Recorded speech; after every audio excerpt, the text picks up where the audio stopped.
Hey guys! Those of you who are familiar with my writings and my discussion groups on social media know that the case that I have focused on the most for many years already is the case of Darlie Routier. She's the woman who lived in Rowlett, Texas back in June of 1996. And on June 6th of 1996, she and her husband had words, and he went up to bed without her at 1 a.m. and then at 2:31 a.m. Darlie dialed 911 and reported that an intruder had attacked her and two of their children.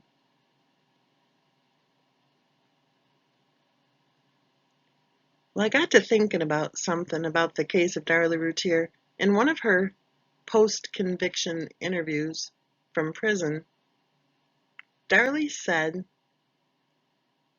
something very close to, had she died the night that Devin and Damon Routier were murdered, that she had no doubt her husband would be the one in prison.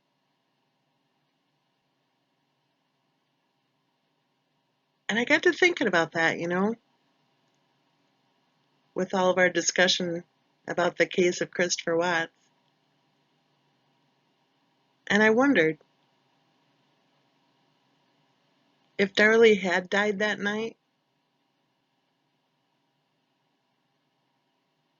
if maybe her husband would be in prison, but I don't think he would have been in prison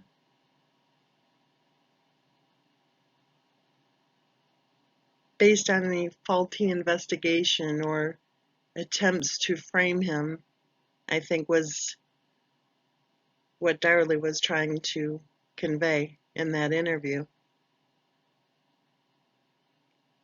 If he was in prison, if she had died that night and her husband was in prison, I think he would be spending time in prison because I think he would have blamed himself for what happened. I think he would have tried to cover up and to protect the image of his wife. Darlie said they had words between them. And a few weeks earlier, when her best friend was begging her to get help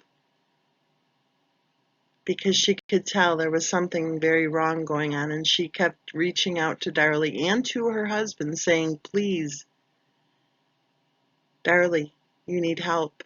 Please get help."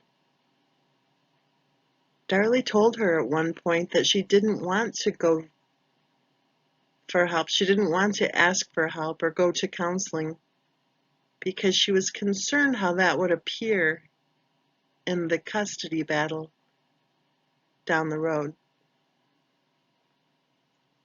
Darlie told her friend that she didn't want her mother-in-law to end up with custody of her children.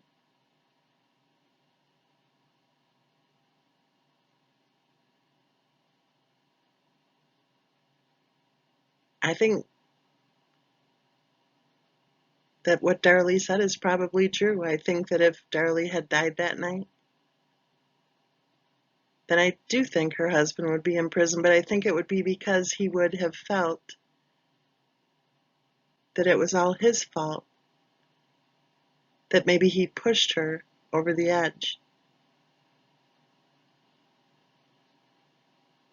that maybe he shouldn't have said some of the words that he said shortly before the tragedy occurred.